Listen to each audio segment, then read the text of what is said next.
UPI వాణిజ్య లావాదేవీలపైన charge చేస్తారట. 0.25% నుంచి 0.50% వరకు విధించే అవకాశం. వ్యక్తుల మధ్య జరిగే లావాదేవీలు అండ్ చిన్న చిన్న వ్యాపారాలకు మాత్రం మినహాయింపునిస్తారట. బిల్లును లోక్సభలో ప్రవేశపెట్టిన నిర్మల ఇప్పుడే కాదంటున్న ప్రభుత్వ వర్గాలు. అంటే ఇప్పుడు ఆన్లైన్ ట్రాన్సాక్షన్స్ ఉన్నాయి కదా, యూపీఐ. సో పెద్ద మొత్తంలో బిజినెస్ ట్రాన్సాక్షన్స్ మీద ట్యాక్స్ వేయబోతున్నారట. 0.25% నుంచి 0.50%.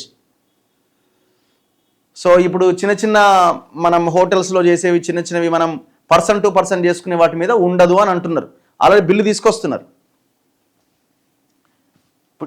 ఇప్పటికే ఈ లిక్విడ్ క్యాష్ సంబంధించిన దాంట్లో మొన్నటి వరకు కొంత డిజిటల్ ట్రాన్సాక్షన్స్ పెరిగినాయని అనుకున్న సమయంలోనే మళ్ళీ డిజిటల్ ట్రాన్సాక్షన్స్తో పాటుగా లిక్విడ్ క్యాష్ ట్రాన్సాక్షన్ కూడా చాలా పెద్ద ఎత్తున పెరుగుతున్నది.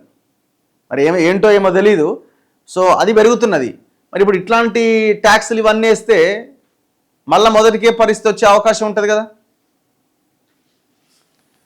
భవిష్యత్తులో వాణిజ్య యూపీఐ చెల్లింపులపైన ట్రాన్సాక్షన్ ఛార్జీలు విధించేందుకు రంగం సిద్ధమవుతున్నది. మంగళవారం ఆర్థిక మంత్రి నిర్మలా సీతారామన్ లోక్సభలో ప్రవేశపెట్టిన లావాదేవీల చట్టం సవరణ బిల్లుతో యూపీఐ రూపే చెల్లింపులపై కేంద్ర ప్రభుత్వం మర్చెంట్ డిస్కౌంట్ రేట్ ఎండిఆర్ ఛార్జీలు విధించేందుకు చట్టబద్ధమైన అధికారం కలగబోతున్నది. 2007 నాటి చట్టానికి 2019లో చేసిన సవరణ ప్రకారం యూపీఐ పైన రూపేల పైన ఎండిఆర్ ఛార్జీలు విధించే అవకాశం లేదు. ప్రస్తుతం ప్రతి సంవత్సరం కోటాను కోట్ల రూపాయల విలువైన యూపీఐ రూపే లావాదేవీలు జరుగుతుండటంతో వాటి నిర్వహణకు ఫిన్టెక్ కంపెనీలకు భారీ ఎత్తున ఖర్చు అవుతున్నది. అందులో కేవలం 15% వరకు మాత్రమే కేంద్రం భర్తీ చేస్తున్నది. మొదట్లో లావాదేవీలకు అయ్యే ఖర్చు మొత్తాన్ని కేంద్రం భరించేది. లావాదేవీలు భారీగా పెరిగినాయి. దేశంలో ప్రస్తుతం నెలకు 1500 కోట్ల లావాదేవీలు జరుగుతున్నాయి. సర్వర్ల నిర్వహణ, సైబర్ భద్రత, బ్యాంకుల నిర్వహణ ఖర్చులు పెరిగిపోయినాయి. దాంతో కేంద్రం ఇచ్చే సొమ్ము 100% నుంచి క్రమక్రమంగా తగ్గుతూ ప్రస్తుతం 15% వచ్చింది. తాజాగా లోక్సభలో ప్రవేశపెట్టిన బిల్లు ఆమోదం పొంది చట్టరూపం దాలిస్తే ప్రభుత్వం నిర్ణయించిన రోజు వాణిజ్య లావాదేవీల మీద visa, master card, PayPal, Apple pay తరహాలో మన యూపీఐ రూపేల మీద కూడా ఎండిఆర్ ఛార్జీలు వేసేందుకు అవకాశం ఏర్పడుతుంది.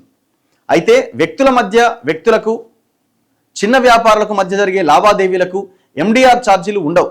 పెద్ద పెద్ద షాపింగ్ మాల్స్, సూపర్ మార్కెట్లు, కార్పొరేట్ సంస్థల్లో 2000 దాటిన లావాదేవీల మీద భవిష్యత్తులో ఎండిఆర్ ఛార్జీలు విధించే అవకాశం ఉందట. ఇప్పుడు 2000 ఛార్జీ దాటితే అది పెద్ద బిజినెసా? షాపింగ్ పోతే 2000 అవుతుంది. ఇప్పుడు డీమార్ట్కి పోతే 2000 అవుతుంది. ఏదన్నా బట్టలు కొంటే 2000, 3000 అవుతుంది. దాని మీద కూడా ఛార్జ్ చేస్తారట. ఇప్పుడు మీరు అంతేందుకు, ఇప్పుడు మీకు కరెంట్ బిల్ కట్టండి, దాని మీద ఛార్జ్ పడతలేదా? పడుతున్నది. ఆన్లైన్లో గూగుల్ పే, ఫోన్పేలో కరెంట్ బిల్ కడితే దాని మీద ఛార్జ్ పడుతున్నది. మరి అట్లాంటి వాటికి ఆల్రెడీ కొన్నింటికి పడుతూనే ఉన్నాయి. ఆల్రెడీ అంతర్జాతీయ ఫిన్టెక్ కంపెనీలు 0.5% నుంచి 4.4 వరకు ఎండిఆర్ ఛార్జీలు వసూలు చేస్తున్నారు.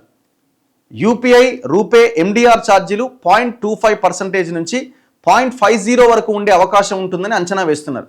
దీంతో సమకూరే మొత్తాలతో ఈ ఫిన్టెక్ కంపెనీలు భారీ సర్వర్లు సమకూర్చుకుంటాయి. సైబర్ సెక్యూరిటీకి పెద్ద మొత్తాలు కేటాయిస్తాయి. ఈ బిల్లు ప్రవేశపెట్టినంత మాత్రాన ఎండిఆర్ ఛార్జీలు విధిస్తామని అర్థం కాదు. అందుకు వెసులుబాటు కల్పించుకుంటున్నాం. ప్రస్తుతం అలాంటి ఆలోచన లేదని ప్రభుత్వ వర్గాలు చెబుతున్నాయి. మీరు బిల్లు తయారైనకి ఏముంటుందంటే నాకు అర్థం కాదు.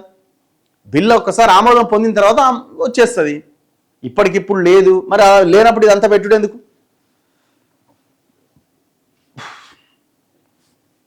ఏదైనా అంతే, ఫస్ట్ అలవాటు చేస్తారు, తర్వాత ఛార్జీలు వేస్తారు.